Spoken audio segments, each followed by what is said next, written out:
Bismillahirrahmanirrahim. Assalamualaikum warahmatullahi wabarakatuh. Waalaikumsalam warahmatullahi wabarakatuh. Alhamdulillahi rabbil alamin, wassalatu wassalamu ala asrafil anbiya'i wal mursalin sayyidina wa maulana Muhammad wa ala alihi wa sahbihi ajma'in. Rabbi shrah li sadri wa yassir li amri wahlul 'uqdatam min lisani yafqahu qawli.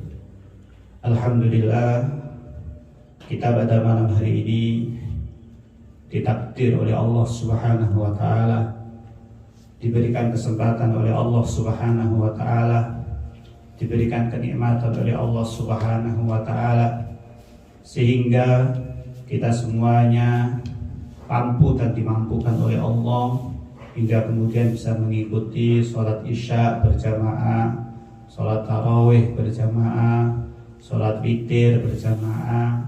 Semoga apa yang kita laksanakan pada hari ini, pada malam hari ini dan malam-malam sebelumnya, semuanya diterima dan diridhoi oleh Allah Subhanahu wa taala. Amin.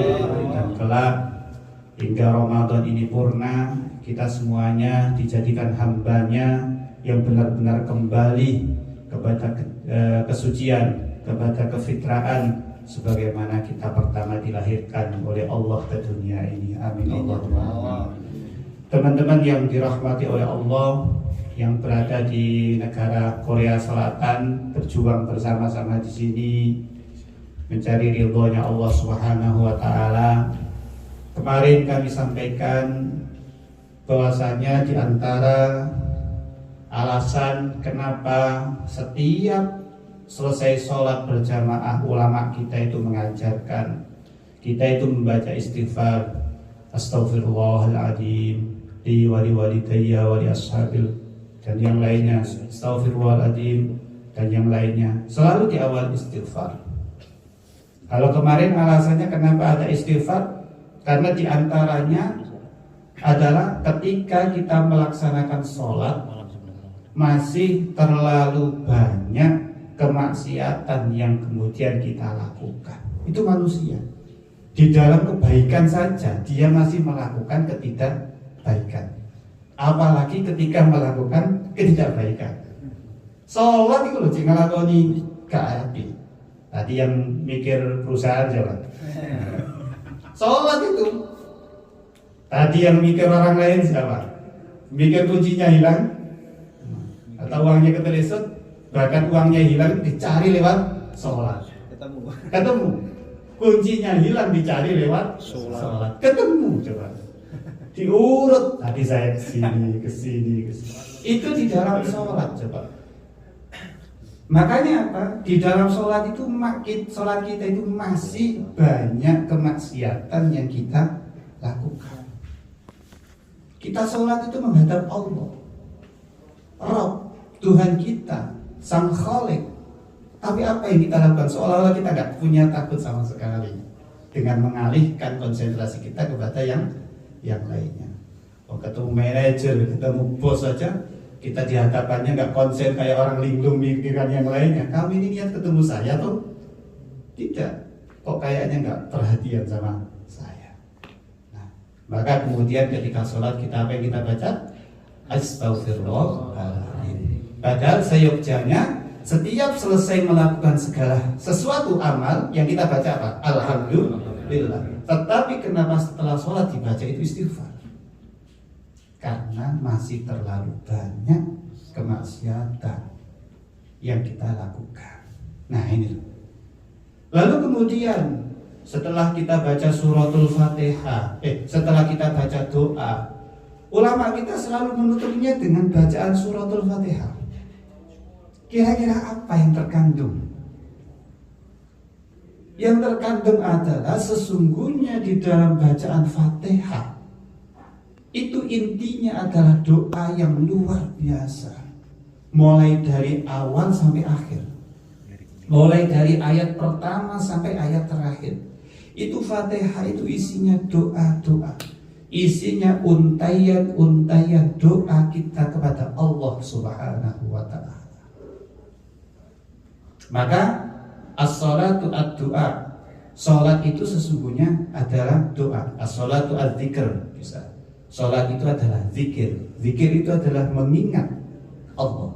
Jadi inti sholat diantaranya adalah mengingat akan Allah Subhanahu Wa Taala. Pertanyaannya bagaimana orang yang sholat tidak mengingat Allah? Malah porsinya banyak mengingat yang lainnya. Nah ini. Maka perlu kita evaluasi diri kita sendiri. Makanya ada satu riwayat, hasibu qabla an tuhasabu. Kita harus bisa menghisab, mengevaluasi diri sebelum nanti kita dihisab oleh Allah Subhanahu wa taala. Penting evaluasi diri, enggak hanya di perusahaan saja ada evaluasi itu. Diri kita penting ada evaluasi. Nah, melalui sholat itu penting sekali teman-teman semuanya. Maka di dalam sholat itu ada bacaan-bacaan yang ditekankan. Di antara ada rukun qauli, ada rukun fi'li di dalam sholat itu. Rukun qauli itu apa sih? Rukun yang sifatnya ucapan. Ya, ada berapa? Ada 4. Takbir, takbiratul ihram, Allahu Akbar. Kedua, suratul Fatihah. Ketiga, tahiyyah yang di dalamnya ada bacaan sholawat. Keempat, salam yang pertama. Kalau takbir, salam yang pertama tidak ada masalah. Tahiyyat sama Fatihah ini kemudian membutuhkan seorang guru untuk menuntut bacaan tersebut. Terutama Fatihah yang memiliki konsekuensi hukum. La sholata illa bi Fatihati ummul kitab. Tidak sah sholat seseorang ketika di dalamnya tidak dibaca suratul Fatihah inda Syafi'i. Nah ini. Maka penting kiranya kita memahami Fatihah ini penting kedudukannya di dalam sholat. Tadi kita diskusi di sini. Saya tanya, sudahkah anda sekalian, jenengan semuanya, sampean semuanya ini telah memahami suratul Fatihah dengan baik? Surat yang hanya 7 ayat yang dari kecil kita baca, yang setiap hari kita ulang dalam sholat-sholat kita. Sudahkah kemudian kita pahami lalu kita renungkan di dalam sholat sehingga sholat kita itu membawa dampak positif bagi kita?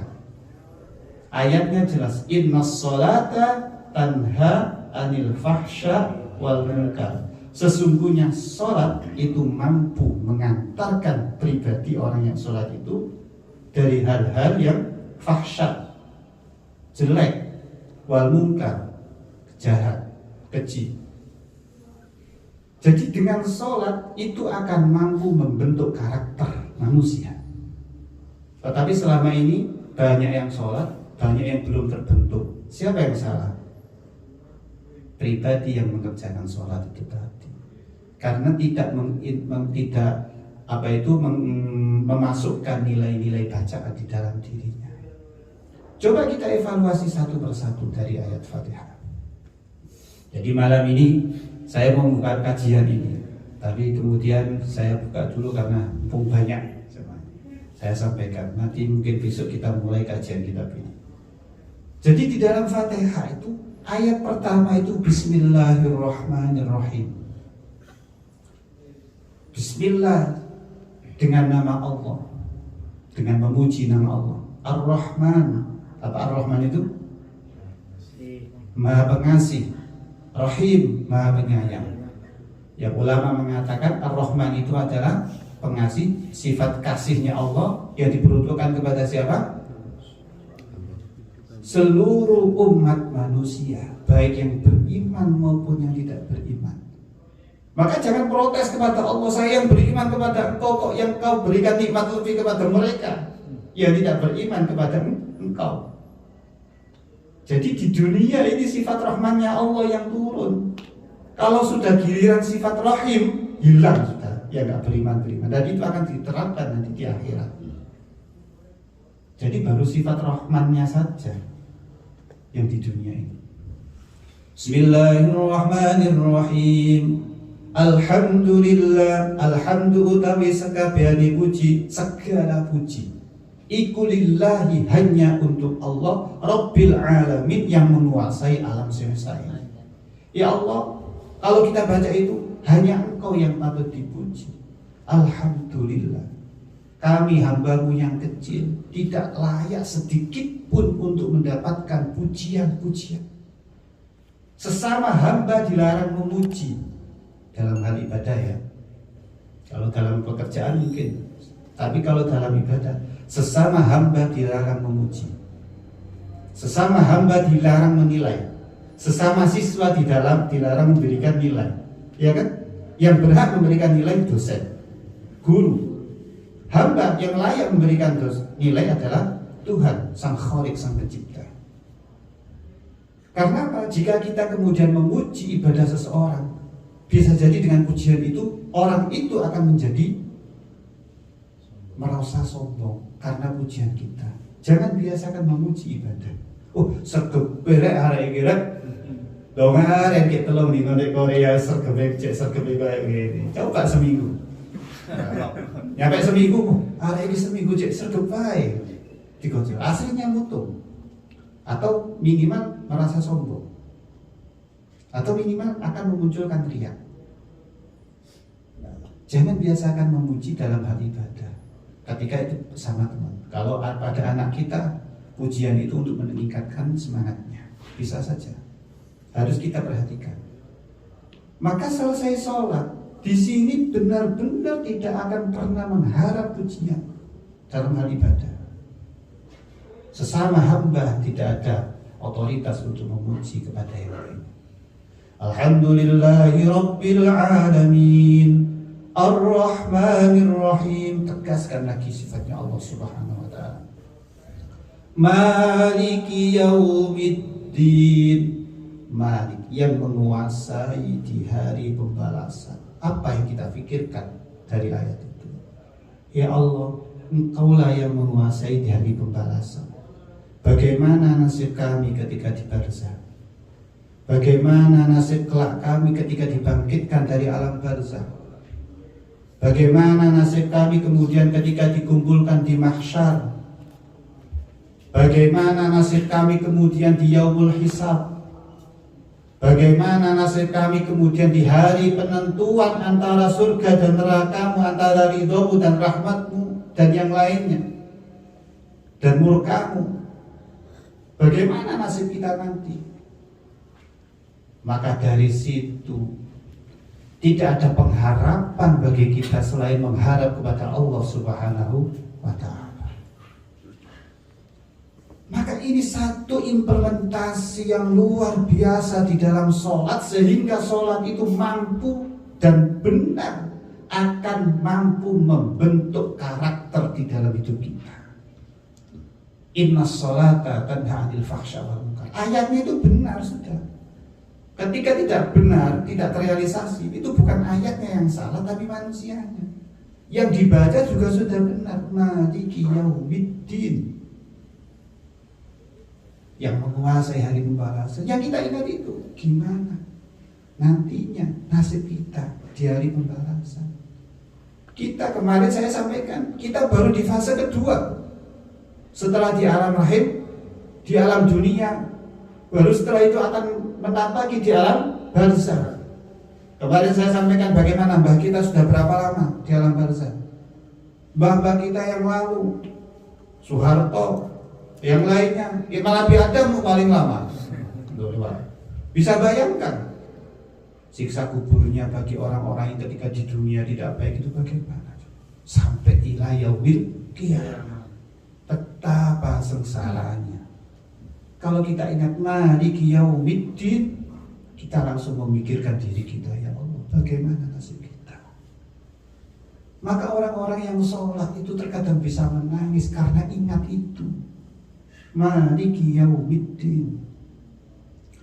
Langsung dilanjutkan iyyaka. Itu selalu kita ucapkan, kita gembar-gemborkan tiap hari. Iyyaka, hanya kepadamu lah na'budu, kami menyembah.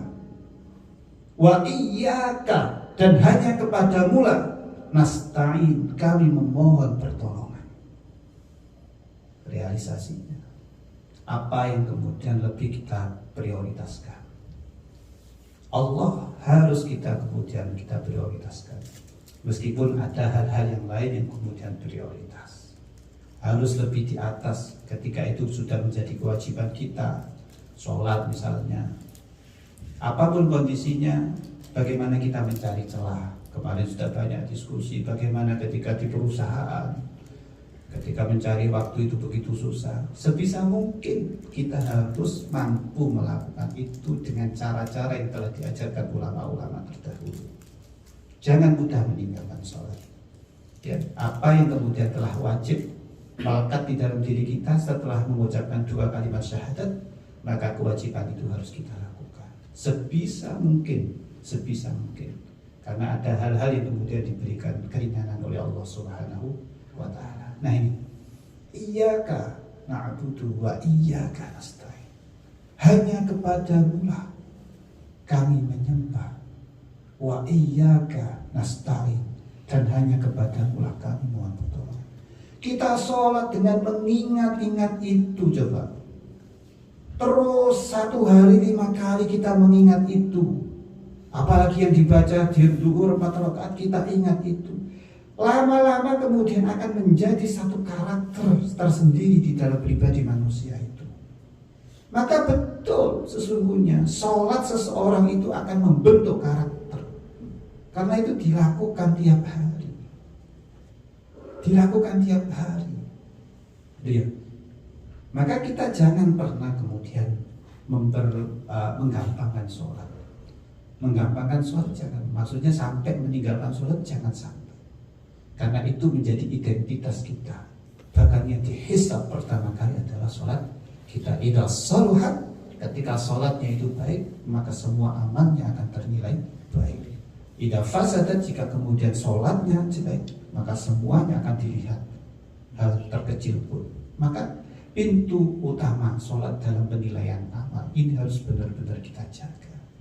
Teman-teman yang dirahmati oleh Allah Subhanahu wa ta'ala, sampai ayat itu sesungguhnya doa kita di hadapan Allah dengan cara memuji, dengan cara mengagungkan Allah. Lalu doa selanjutnya, ihdinas siratal mustaqim, siratal ladzina an'amta 'alaihim ghairil maghdubi 'alaihim waladdallin. Yaitu siratal ladzina an'amta 'alaihim, ihdinas siratal mustaqim, tunjukkanlah kami di jalan yang lurus. Jalan yang lurus itu apa? Siratal ladzina an'amta 'alaihim, yaitu jalannya orang-orang yang dulu yang telah Engkau berikan nikmat. Bukan dijawab siratoka, yaitu jalanmu ya Allah, tidak, tapi siratal ladzina an'amta 'alaihim, yaitu jalan yang lurus itu adalah jalan yang telah dilalui oleh orang-orang terdahulu yang telah Engkau berikan nikmat. Mulai dari utusanmu, sahabat, tabi'in, ulama-ulama salafun saleh. Ghairil maghdubi 'alaihim waladdallin, bukan orang-orang, bukan jalannya orang-orang yang kemudian ada di jalur kezaliman. Maka sesungguhnya baiknya kita hari ini karena jasa baiknya orang-orang terdahulu. Solehnya kita hari ini karena jasanya solehnya orang-orang terdahulu. Maka nggak bisa kita menafikan keberadaan orang-orang sebelum kita. Nggak bisa. Solehnya kita ya karena soleh orang-orang terdahulu. Seandainya terputus saja 3 generasi, belum tentu kok kita menjadi soleh. Meskipun kita dikatakan soleh keturunan, Islam keturunan, kita bangga. Belum tentu kalau nggak keturunan kita bisa. Kita bangga itu. Maka salafun saleh mengajarkan, ketika kita kembali kepada Al-Quran, ketika kita kembali kepada hadis, kita tidak bisa kembali sendiri dengan diri kita, memahami dengan bacaan kita. Tentu kita harus memahami dengan pemahaman ulama salafun saleh. Bagaimana Imam Syafi'i memahami teks ini, Imam Hanafi memahami teks ini bagaimana, sehingga mendapatkan satu pemahaman, yang pemahaman itu kemudian kita ambil, kita konsumsi, kita terapkan. Gak bisa langsung kita mentang-mentang jadi muslim lalu kemudian kitab suci itu adalah kitab kita kembali dengan seenaknya saja, nggak bisa. Ada kualifikasi keilmuan tersendiri. Ini teman-teman yang dirahmati oleh Allah Subhanahu wa taala. Maka Islam sekali lagi adalah agama rahmatan lil alamin. Agama yang syarat dengan penghormatan kepada orang lain, baik sesama muslim maupun non muslim. Islam mengajarkan Nabi tidak pernah sekali saja memanggil orang kafir dengan sebutan kafir. Wahai orang kafir, tidak pernah. Tidak pernah. Nabi memuliakan, menjaga. Sehingga mereka juga segan terhadap Islam. Sehingga mereka melihat Islam itu bukan melihat bagaimana kekerasan pada waktu itu, tetapi melihat bagaimana akhlaknya Rasul. Sehingga mereka banyak terpikat, kemudian tertarik, sehingga mereka berbondong-bondong mengikuti hadratul Rasul Muhammad SAW.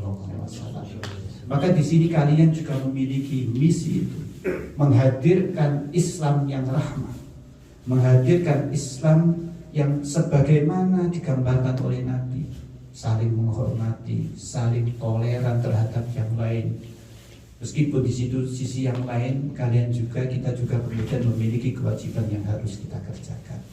Maka untuk itu kami berpesan di pundak teman-teman di sisi lain adalah membawa misi dari rumah, dari keluarga.